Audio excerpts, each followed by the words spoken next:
തിരികൊളുത്തുവിൻ ചക്രവാളങ്ങളെ, വഴിയൊരുക്കുവിൻ മാലാഖമാരെ, മണിമയ സ്വർഗവാതിൽ തുറന്നൊരു കനകതാരകം ഉദിക്കുന്നു ദൂരെ. അതെ, 4 കനകതാരകങ്ങള് ഈ പുന്നമടയാറിന്റെ സ്റ്റാർട്ടിംഗ് പോയിന്റിൽ നിന്ന് ഫിനിഷിംഗ് പോയിന്റിലേക്ക് 4 കറുത്ത പടക്കുതിരകള് ജലപ്പരപ്പിലൂടെ കുതിച്ചു പാഞ്ഞു വരുന്ന കാഴ്ച കണ്ടില്ലേ? എന്തൊരാവേശമാണ്, എന്തൊരാഹ്ലാദമാണ്. ജലോത്സവ പ്രേമികള് ഇങ്ങനെ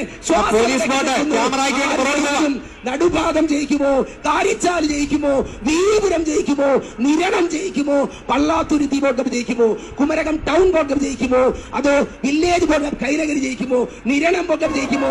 ഒപ്പത്തിനൊപ്പം ഇഞ്ചോടിഞ്ച് പോരാട്ടം നടത്തി നടുഭാഗവും കാരിച്ചാലും വീപുരവും നിരണവും ആരാണ് മുന്നിലെന്ന് പറയാൻ കഴിയുന്നില്ല. 1ാം ട്രാക്കിലെ നടുഭാഗം, അതേ നടുഭാഗമുണ്ട്.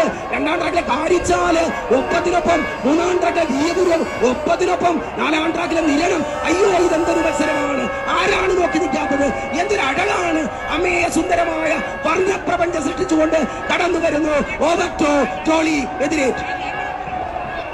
Thank you mister D Saji Harippad. ആവേശകരമായ ചുണ്ടൻ വള്ളങ്ങളുടെ ഫൈനൽ മത്സരം. 1ൽ നടുഭാഗം, 2ൽ കാരിച്ചാൽ, 3ൽ നിരണം. ഇതാ 2ലെ കാരിച്ചാൽ, ഇല്ല 3ലെ വീയപുരം. കാരിച്ചാലും വീയപുരവും അതുപോലെ നീരണവും തമ്മിൽ പോരിഞ്ഞു പോരാടുന്നു. 1ലെ നടുഭാഗം അല്പമുണ്ടിൽ, ഇല്ല പള്ളാത്തുരുത്തിയുടെ കാരിച്ചാൽ, ഇല്ല അട്ടിമറി ഇവിടെ ഉണ്ടാകും. ഇതാ ആര്?